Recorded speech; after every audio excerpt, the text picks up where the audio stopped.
Welcome to Outlaw Woodworking. On this episode, I make a router cabinet, Outlaw style. Cedar frame, plexiglass front, 3/4 birch plywood, 3/4 birch plywood. I used recessed rare earth magnets in the door frame and redwood to hold the router bits. Let me show you how I made it. The first thing I do is cut the back of the box with my skill saw. It was just easier to do it that way, and this skill saw cuts pretty straight.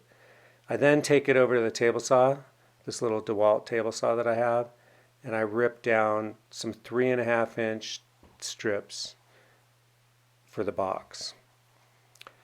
After I rip all these 4 of these strips, I take it over and I decide I'm going to 45 all the corners.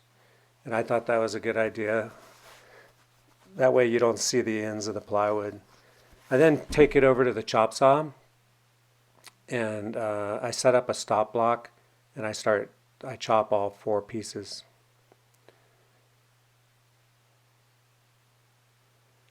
I don't use a fence, I just have a T-track, and that seems to work pretty good with a stop block. I just make sure and hold the material up flush with the fence. I then take it over and I'm using Type-On glue and I'm using stainless steel nails. I like those little brushes. The glue, the next day you just rip the glue off and it stays pretty good. I forget what they're made out of, but they seem to work pretty good. I got to get a few more of those. Anyway, I do the little tedious task of gluing and nailing all 4 sides on, making sure that they're nice and tight in the corners. And yeah, I just glue that thing up.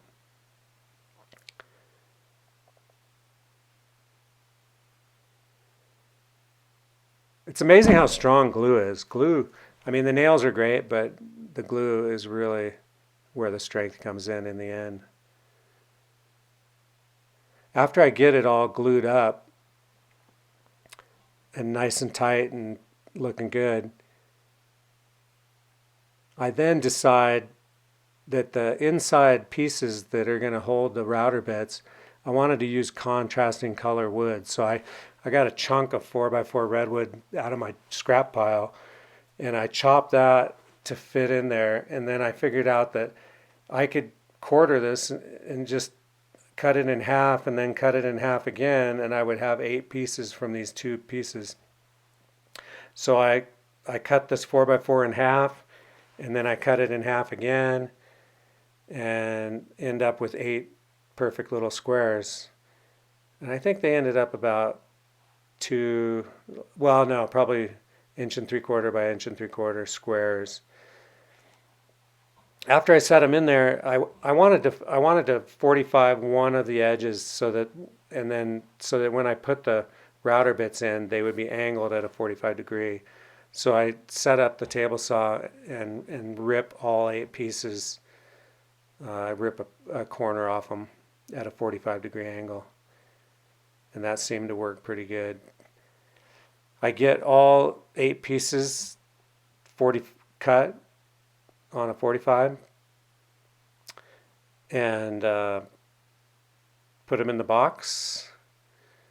And right here I need to divide this up into 8 segments. So after I set them all in there, I take a measurement and I divide it by the number of pieces, and that gives me my separation. And then I just center them all so that they're all with equal spacing. And I get my nail gun with stainless steel nails and I start nailing it off.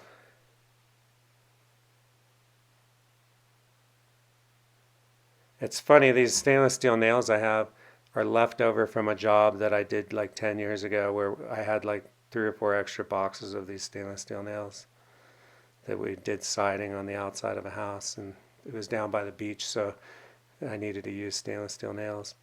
Right here I decide that I'm going to drill the holes every 2 inches. So I mark all 8 pieces every 2 inches for all the holes that are going to get drilled for the router bits.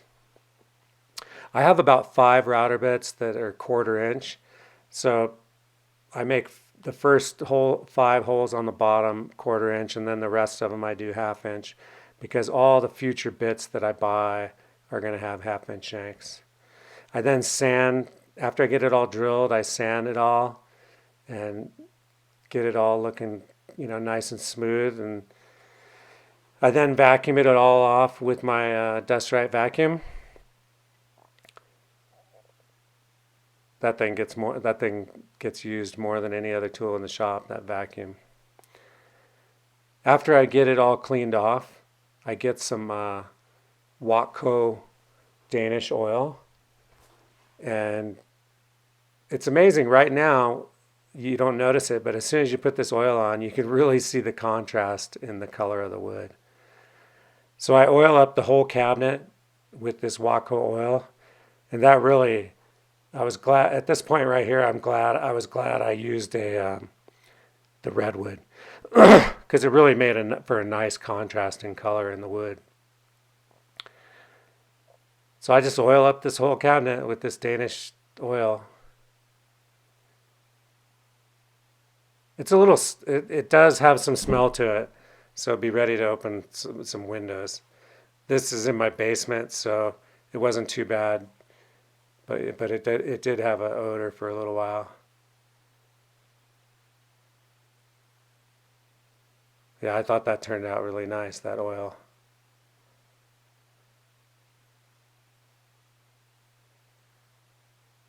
After I get it all oiled, I then proceed. Here's a front look at it. I thought that turned out nice. I then get ready to make the door. So I take some more scrap wood and I rip it down to 2-inch width, and that's going to be the width of my door frame. After I get enough material to look at that material, that's some scrap wood right there.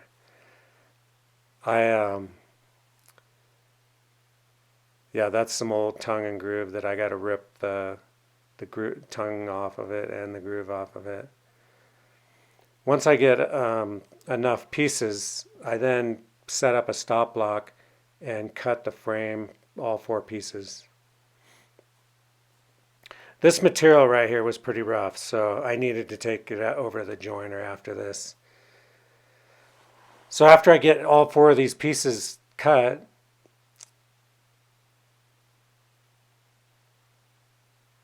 I love my chop saw table. Man, that thing gets a lot of use. It's got good dust collection too. I then take it over and I rip the finish off the faces of all this wood, and then I run the back of it through there too to flatten them out. And that cleaned them up pretty good. After I do that, I need to cut a slot for the plexiglass that's going to go in this door. So I rip all 4 pieces. I rip a slot to accept the plexiglass. And it wasn't very deep. It was like probably 1/4 inch by 1/2 inch. You can see it right there, that little slot that I've made. I then biscuit cut all the 45s. I like that. It kind of comes out clean. It comes out really flat. I'm going to glue this thing together, and I have this new Bessie strap clamp, and I've really been this is like the 3rd time I've used it, and I really have it's made my life really easy for clamping stuff. I'm starting to get used to it, and it's easy to use.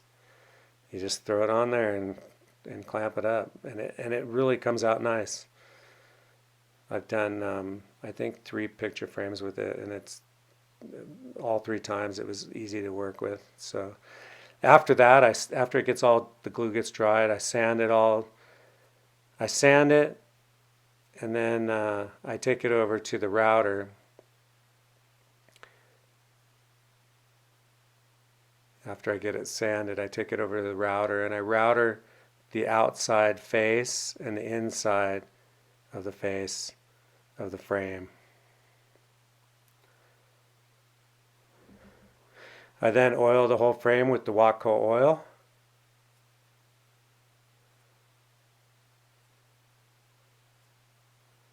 It doesn't really stain it. It just enhances it really. It's pretty natural color. I then take my chisel and I chisel out for the hinges, get them recessed in there. These are just some cheap little flat hinges. Nothing much to them.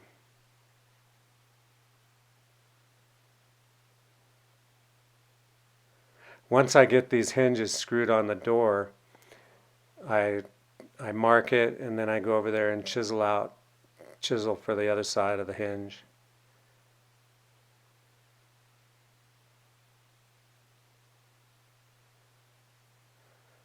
After that, I get the door screwed on, make sure it's working good. I then measure for the plexiglass and I cut the plexiglass.